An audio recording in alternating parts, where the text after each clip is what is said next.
आज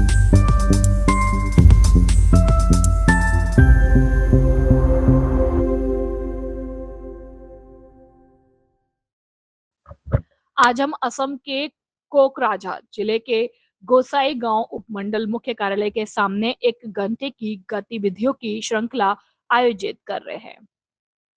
सदो असम अल्पसंख्यक छात्र संघ चामुकोई अमचू पश्चिम कोकराझार जिला एसोसिएशन की पहल पर हमने कोकराझार जिले के गोसाई गांव उप जिला मुख्य कार्यालय के सामने एक घंटे का सामूहिक कार्यक्रम आयोजित किया।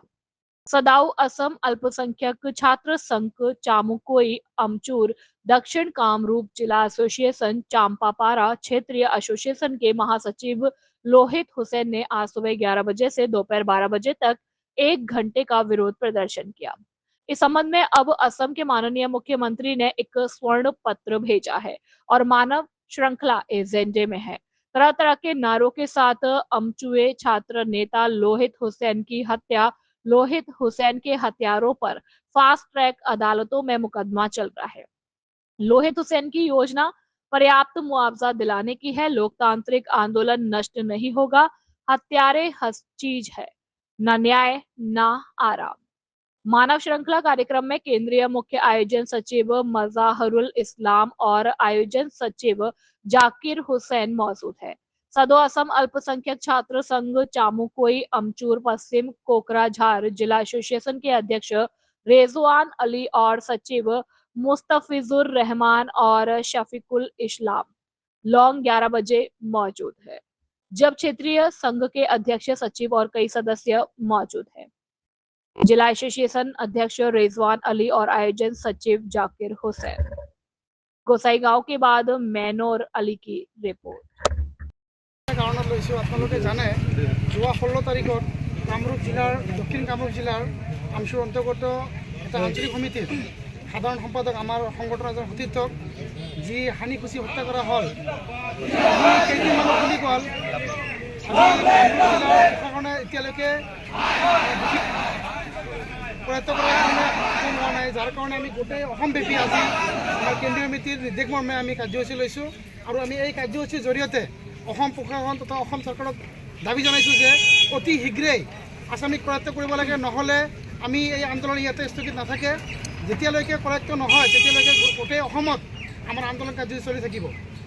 আৰু আমি এই বাৰ্তাযোগে দিব বিচাৰিছোঁ যে অসম চৰকাৰে যেনেকৈ অসম প্ৰশাসনৰ দ্বাৰা বিভিন্ন নিৰহ মানুহক হত্যা কৰি আছে, আজি এজন আমাৰ আমচু ৱাৰ্কাৰক মানে ৰাজহুৱা স্থানত হত্যা কৰা হ'ল। আজি অসম প্ৰশাসনে এতিয়ালৈকে তেখেতক মানে এৰেষ্ট কৰাৰ কাৰণে কৰায়ত্ব কৰাৰ কাৰণে সক্ষম হোৱা নাই, তাৰ কাৰণে আমি ধিক্কাৰ জনাইছোঁ। আৰু আজি আমি কাৰ্যসূচীৰ পিছত মহকুমা অধিপতিৰ জৰিয়তে অসমৰ মুখ্যমন্ত্ৰীলৈ এখন স্মৰণ পত্ৰ প্ৰদান কৰা হ'ব। ইয়াৰ পিছতো যদি কোনো ধৰণৰ গুৰুত্ব নাপালে আমি অসমব্যাপী বিভিন্ন জায়গাত অসমৰ দিশপুৰত আন্দোলন কাৰ্যসূচী লোৱাৰ কাৰণে আমাৰ কেন্দ্ৰীয় সমিতিয়ে আলোচনা চলাই আছে। যেতিয়ালৈকে বুথৰ ওপৰত যেতিয়ালৈকে এৰেষ্ট নহয় তেতিয়ালৈকে আমি বহি নাথাকোঁ, এইটো আমাৰ কথা। আপোনালোকে নিশ্চয় জানে যে যোৱা 16 তাৰিখে ৰাতি ব্যক্তিগত খণ্ডৰ এটা বিদ্যালয়ত কিবা সাংস্কৃতিক অনুষ্ঠান চলি আছিল। তাত আমাৰ স্থানীয় যিজন আমচু নেতা তাক হানিখুচি ডেকাৰে হত্যা কৰা হৈছে। তাৰ প্ৰতিবাদত আজি আমি ইয়াত মানৱ শৃংখল যিটো কাৰ্যসূচীটো হাতত লৈছোঁ। তো আমি এই কাৰ্যসূচীৰ জৰিয়তে আমাৰ মহকুমা অধিপতিৰ জৰিয়তে মুখ্যমন্ত্ৰীলৈ এখন স্মাৰক পত্ৰ পঠিয়াম। তাৰ কিছুমান আমাৰ দাবী আছে। যিহেতুকে 16 তাৰিখে আমাৰ কামৰূপ গৰৈমাৰী থানাত কেছটো দিয়া হৈছিল, তাত কিছুমান মানুহৰ নাম উল্লেখ কৰি দিয়া আছে সন্দেহজনক। তেওঁলোকক কোনো ধৰণৰ আজিলৈকে সোধপোছ কৰায়ত্ব কৰিব পৰা নাই পুলিচ প্ৰশাসনে। তাৰ কাৰণে আমি দাবী জনাইছোঁ যি লেহেমীয়া গতিত কামখিনি কৰি আছে তেওঁলোকক ওপৰত বিহিত ব্যৱস্থা ল'ব লাগে। আৰু দ্বিতীয়তে আমি এইটো ক'ব খুজিছোঁ যে গুৱাহাটী উচ্চ ন্যায়ালয়ৰ ৰিটায়াৰ্ড অৱসৰপ্ৰাপ্ত জাজ এজন দি ইয়াৰ একটা ন্যায়িক তদন্ত কৰিব লাগে।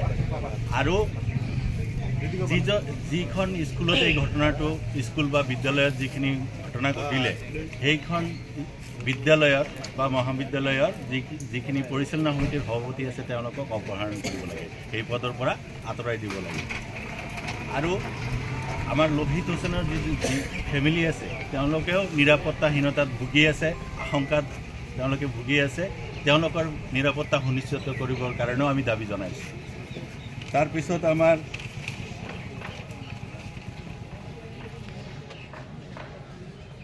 এইখিনি যদি আমাৰ সোনকালে পূৰণ নহয় তেনেহ'লে আমি যি আমাৰ গণতান্ত্ৰিকভাৱে যিখন আজি আমি মানৱ শৃংখল কাৰ্যসূচী লৈছোঁ, ইয়াৰ পিছতো যদি চৰকাৰ চাম্পাপাৰা আঞ্চলিক সমিতিৰ সাধাৰণ সম্পাদক আমচুৰ লোহিত হুছেইনক ৰাজহুৱা স্থানত এটা সাংস্কৃতিক অনুষ্ঠানত ডেগাৰেৰে হানিকুচি হত্যা কৰা হ'ল।